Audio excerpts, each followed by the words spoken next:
Scripture reading comes from Acts 12, the first 5 verses. Now about that time, Herod the king laid hands on some who belonged to the church in order to mistreat them. And he had James, the brother of John, put to death with a sword. When he saw that it pleased the Jews, he proceeded to arrest Peter also. Now it was during the days of unleavened bread. When he had seized him, he put him in prison, delivering him to 4 squads of soldiers to guard him, intending after the Passover to bring him out before the people. So Peter was kept in the prison, but prayer for him was being made fervently by the church to God.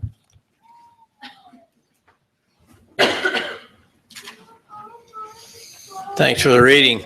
God's blessed us with another day, Lord's Day, that we could come and worship. What a privilege we have.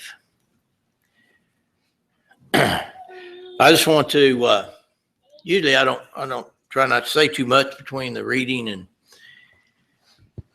the scripture. I just do, I want to second what Nick said. What a great evening we had last night, and how thankful we should be for the invite. The weather was perfect, the food was great, the singing. And Donnie said that we had about 85 there. That was a great turnout. And if you missed it, you missed something great. And he said that Ronnie sat on the chair on the porch there for a couple of hours there, and you would never know that he was terribly sick. And I know he puts up a good front, as Donnie was saying, but he was certainly an inspiration, and I was thankful that he was able to be out there and that we were able to come together as saints and to sing together. He sang most of the songs. I was watching him, and Donnie said that he was in bed until just before everybody got there. So he's had a tough couple years, so let's remember to keep praying for him and Linda. And again, I want to second what Nick said.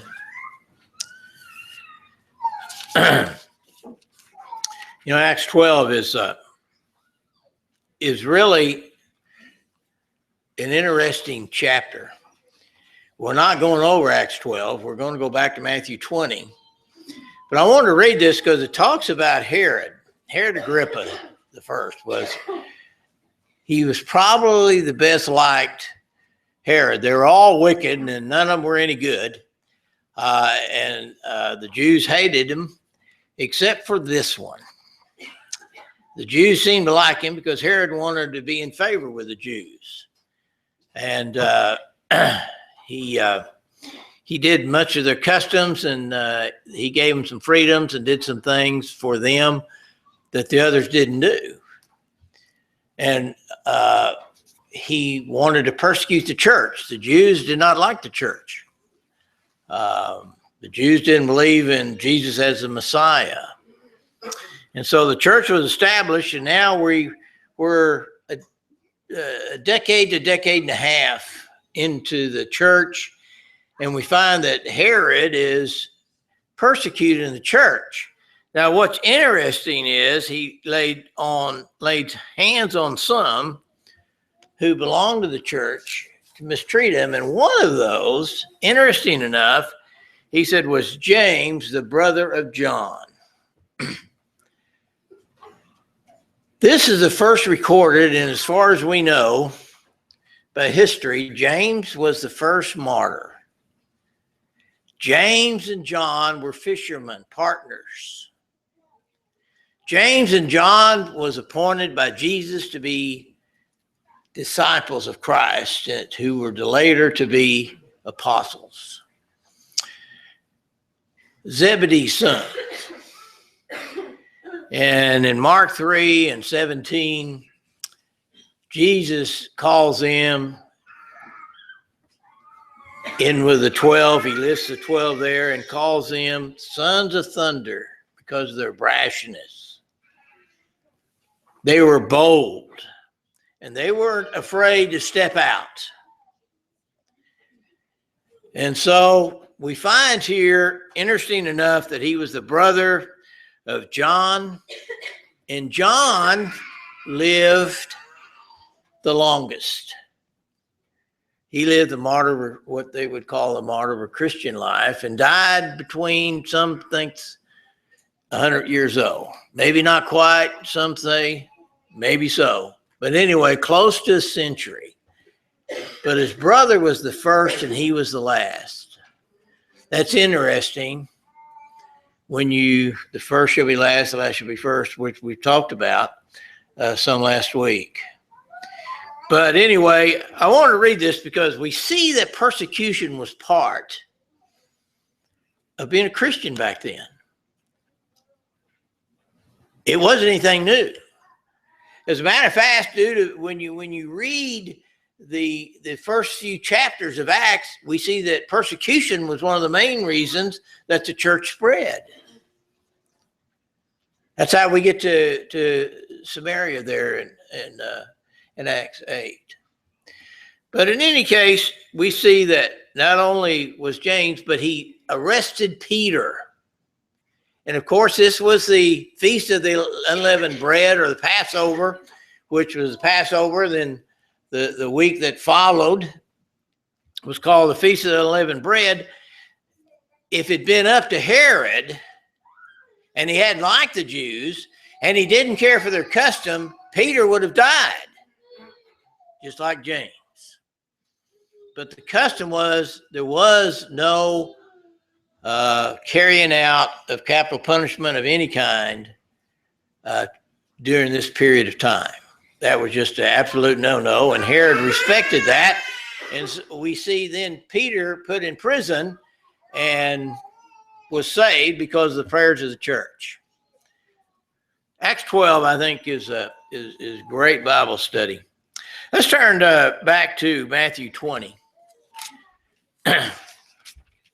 We looked at a couple of parts of Matthew 20 last Sunday morning, Sunday evening.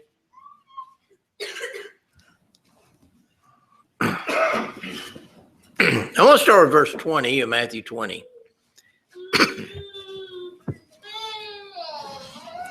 Then the mother of the sons of Zebedee came to Jesus with her sons, bowing down and making a request of him. And he said to her, "What do you wish?" She said to him, "Command that in your kingdom these two sons of mine may sit, one on your right and one on your left." But Jesus answered, "You do not know what you're asking. Are you able to drink the cup that I am about to drink?" And they said to him, "We are able." And he said to them, "My cup you shall drink, but to sit on my right and on my left, this is not mine to give, but it is for those for whom it has been prepared by my Father." And hearing this, the 10 came indignant with the two brothers, but Jesus called them to himself and said, "You know that the rulers, that the Gentiles lord it over them, and the great men exercise authority over them." 26 says, "Is it not this way among you? But whoever wishes to become great among you shall be your servant. And whoever wishes to be first among you shall be your slave. Just as the Son of Man did not come to be served, but to serve and to give his life a ransom for many." Interesting verses. When you compare the world and you compare the church, it's upside down. When Israel was asking for a king, you remember Moses said that when you go into the land, there will be a time when you will ask for a king. When the Lord was king. Well, they did that. They asked for a king, just like all the other nations. And you remember Samuel got indignant and saying, "They're rejecting me." And the Lord said, "No, Samuel, no. They're not rejecting you at all. They're rejecting me. I'm the king. And them asking for a man to sit on the throne, they want to usurp my authority. And so I'll tell you what you do. But here's what you need to tell them. I want you to go to the tribe of Benjamin. I want you to get Saul.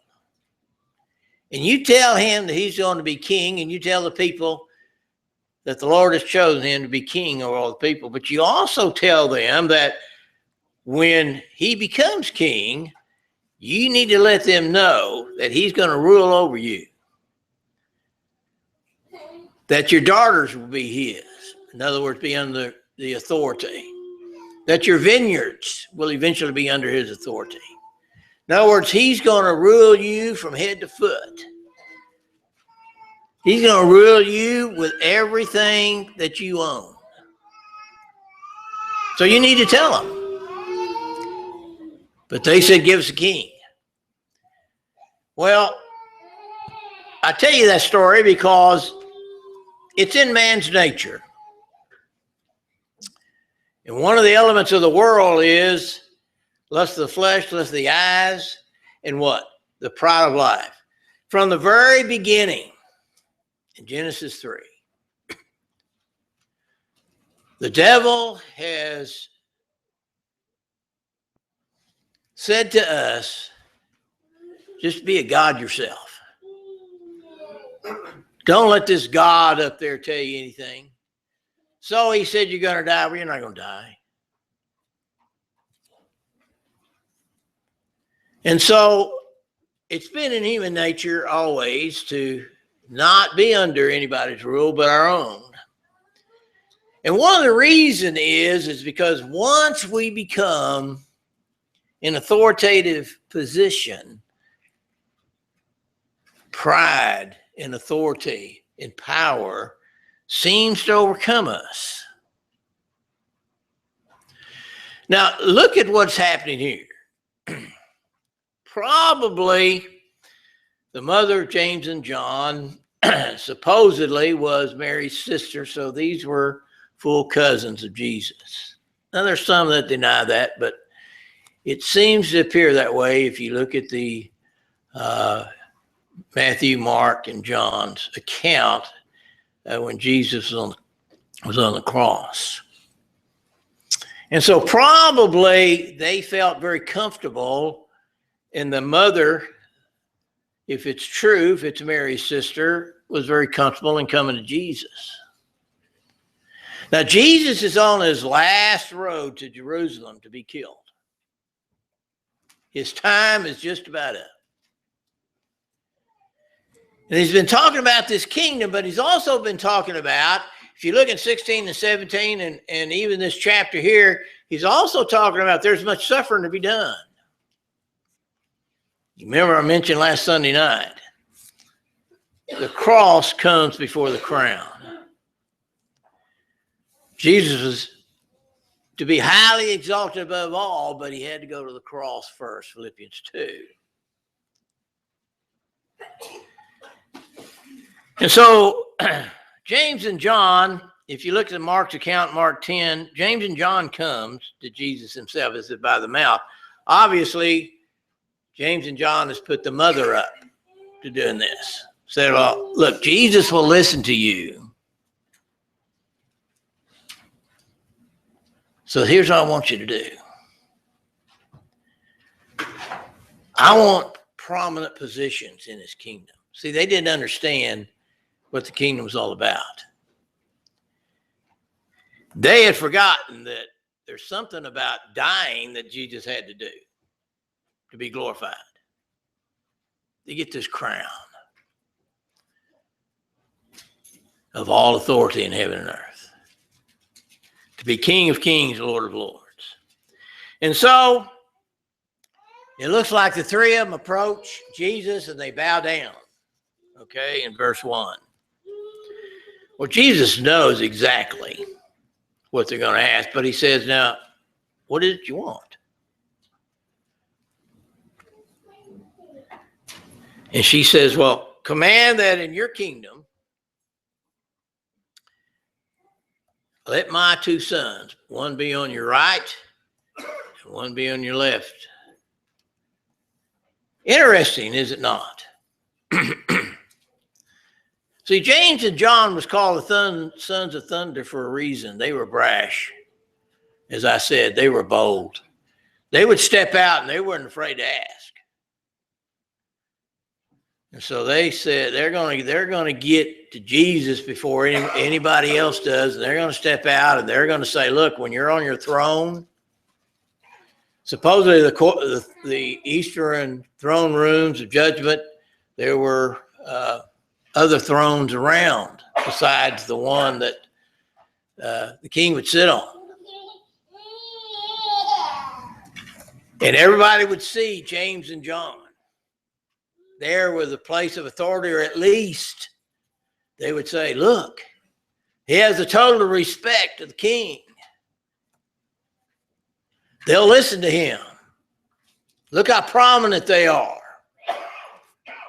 In other words, here's this pride beginning to swell within James and John.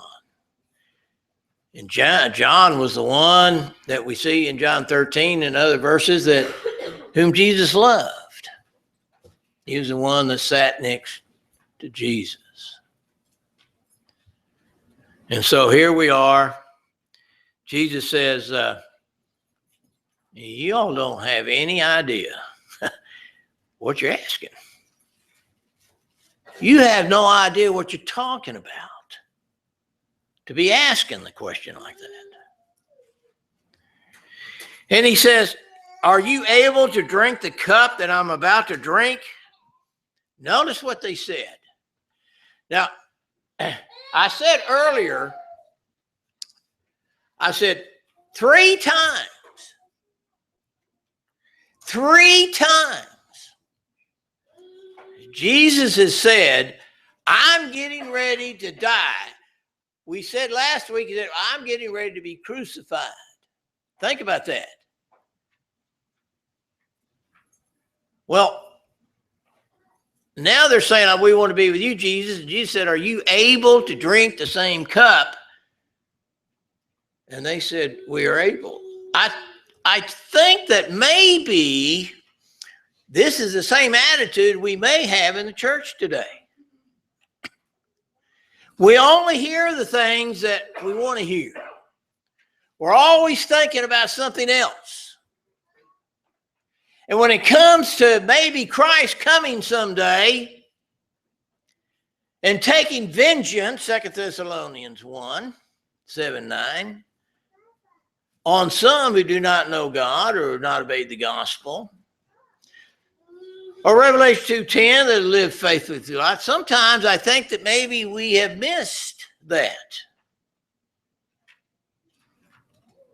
And we say, yeah, we're ready, when we're not ready. But they say, yeah, we're able, we're ready to go. What happened to Peter? Good old Peter. Oh, Lord, I'll follow you anywhere. I'll do whatever is necessary. And Jesus looks at Peter and said, Peter, you don't know what you're saying. Peter said, oh, yes, Jesus, I know what I'm saying. You lead wherever, I'll follow wherever, I'll go, I'll do whatever. And he said, well, Peter, let me tell you, you're going to deny, before the cock crows, you're going to deny me 3 times. What do you think Peter said? Oh, no, that ain't going to happen. Oh, no, that ain't going to happen. But he did. Look here what they said. We are able, and do you know what happened? When they took Jesus away, the Bible explicitly says the disciples forsook him and fled. Think about that.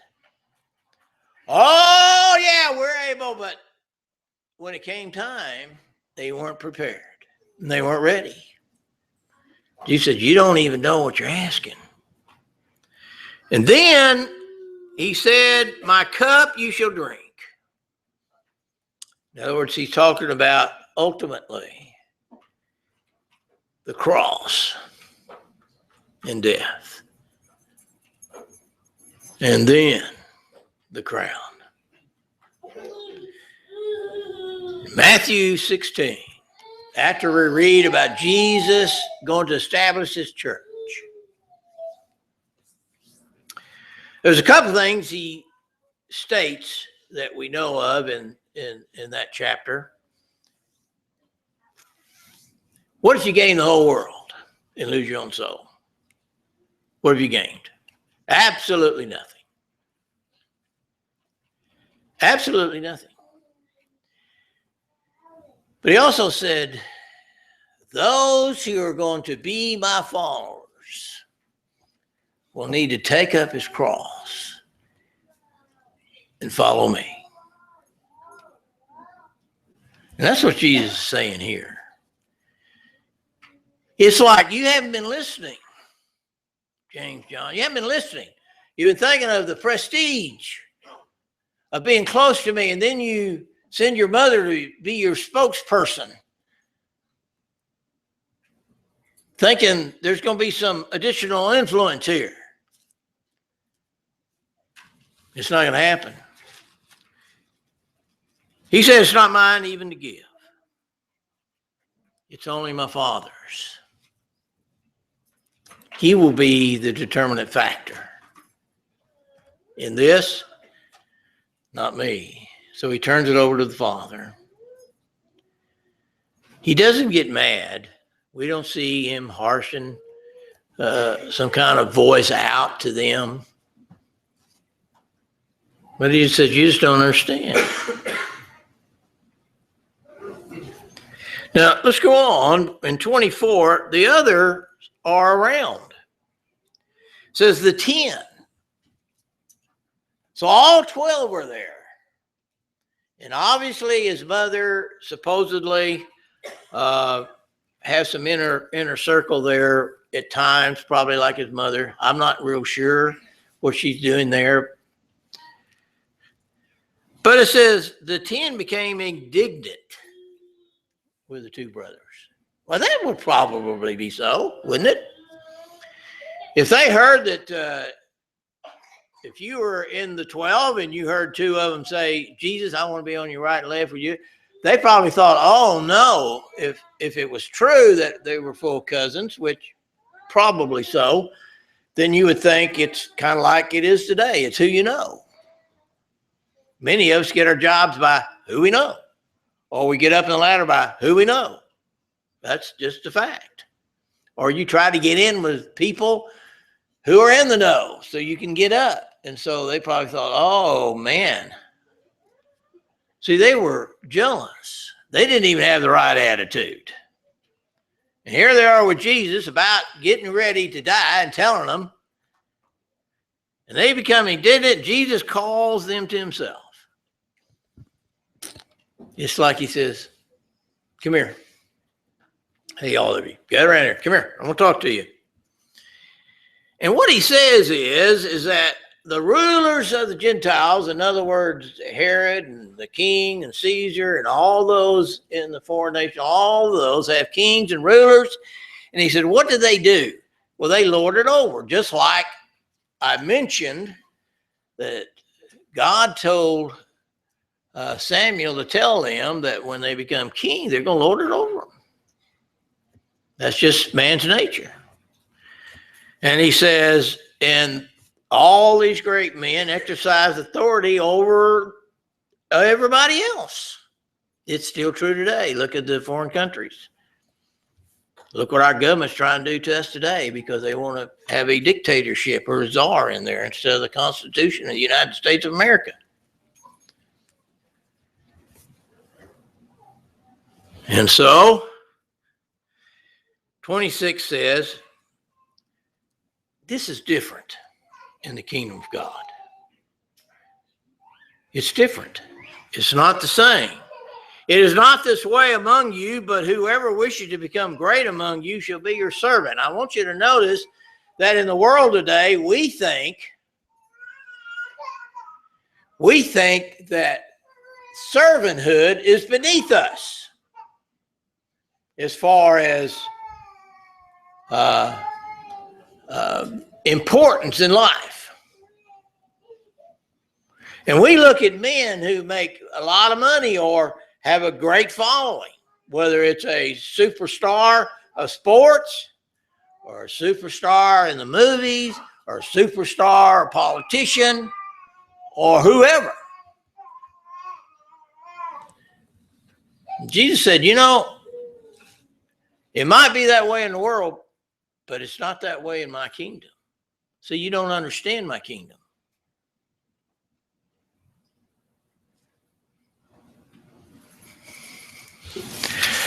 Turn to a couple chapters back to Matthew 18. Let's read a couple of verses there. Start in verse 1. Notice what he says. At that time, verse 1 of 18 of Matthew, at that time the disciples came to Jesus and said, who then is greatest in the kingdom of heaven? I think that question is part of the reason James and John comes to Jesus. I don't think they got or listened to the answer. They want who's the greatest. Notice what he says. In 2, he says he calls a child to himself and set him before them. And said this in verse 3. Truly I say to you, unless you are converted and become like children, you will not enter the kingdom of heaven. And whoever then humbles himself as this child, he is the greatest in the kingdom of heaven. And whoever receives one such child in my name receives me. Back in the Roman Empire, humility was seen as a weakness. Meekness was seen as a weakness. It's kind of the same today in the American Empire. But Jesus says, if you're not humble, and Donnie said it well in our class, we talked about servanthood a little bit when he said pride. If you have pride, you can't be a servant. You've got to be humble. The opposite of the pride, the harmful pride.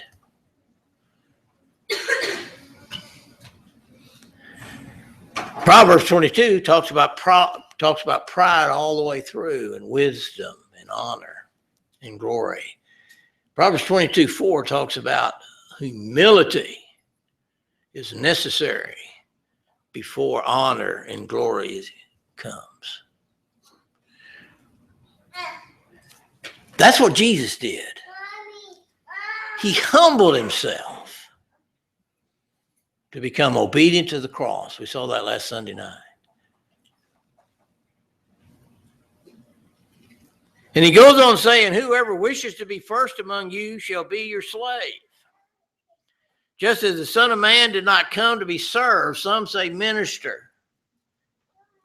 Same word. A servant. Think about this. Jesus Christ. Now I want you to notice, he calls himself the Son of Man, but you don't see Jesus saying, other than when he was before Pilate. And in the same sentence, he says, born, he was, for this reason I was born, and for this reason I came into the world. The same. You don't see Jesus saying, I was born here for this reason. God sent his Son. And he always says, I came into the world. And that's what he says here. For this reason I came. Meaning that he was always before the foundation of the world.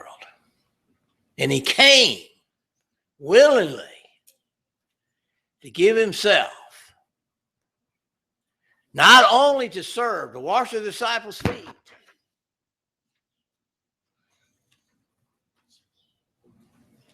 and to serve in any capacity that he could. not to be served. He told him earlier, this world isn't my home. We sing that song. In other words, he says, fox has holes. I don't have anything here. There's nothing here for me in this world. It's going to be hard for you to understand, but there won't be anything here for you. It's going to be tough. It's going to be tough for you. But he said to give his life a ransom for many. Ransom was used extensively through the Roman Empire because of the slavery. He said there was equal to or more slaves throughout the empire than there was citizens. And so ransom, as far as slavery was concerned, and as far as victory with taking the enemy was concerned, was used extensively. They understood the ransom. He paid our debt, is basically what that's saying. We were under judgment and under a dominion that was not good for us. That was sin, and we're told that that sin resulted in spiritual death, meaning we'd be separated from the good God, not the man-made gods, but the righteous living God forever.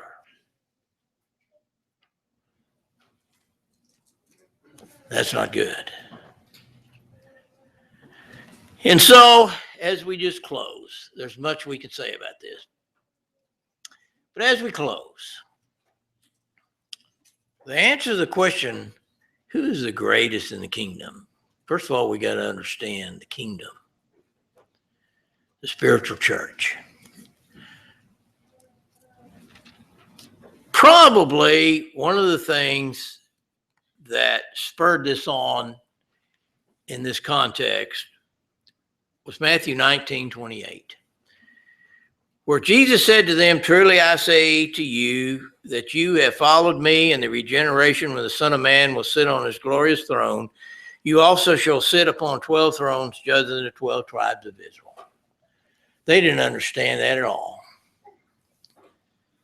And as I said last week, this was Jesus died on the cross, was resurrected and ascended to the right hand of God, to his throne of glory. The cross, then the glory. The cross for us, and then the glory. And that's all Jesus is saying here. It's not going to be easy. And all of them but John supposedly died a horrible death. At least that's what history records. Not all scholars agree with all. But all of them died before John. And when you look at the prophets, you remember Jesus said, you kill the prophets before me. They were sent to help you, and you just kill them. And guess what? You're going to kill me too. I'm here to serve you, and you're going to kill me. I'm here to give my life a ransom for you, and you're going to kill me.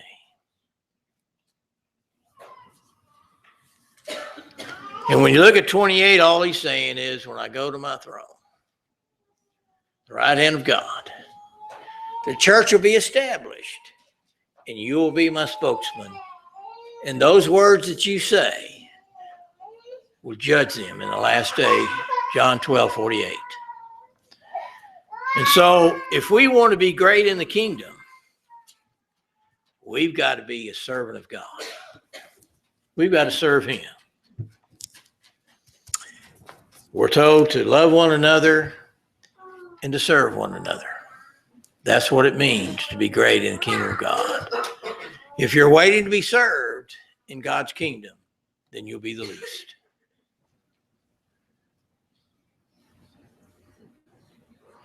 But if you are the servant, then you'll be the greatest. As we stand and sing the Invitation Church. Kneel at the cross.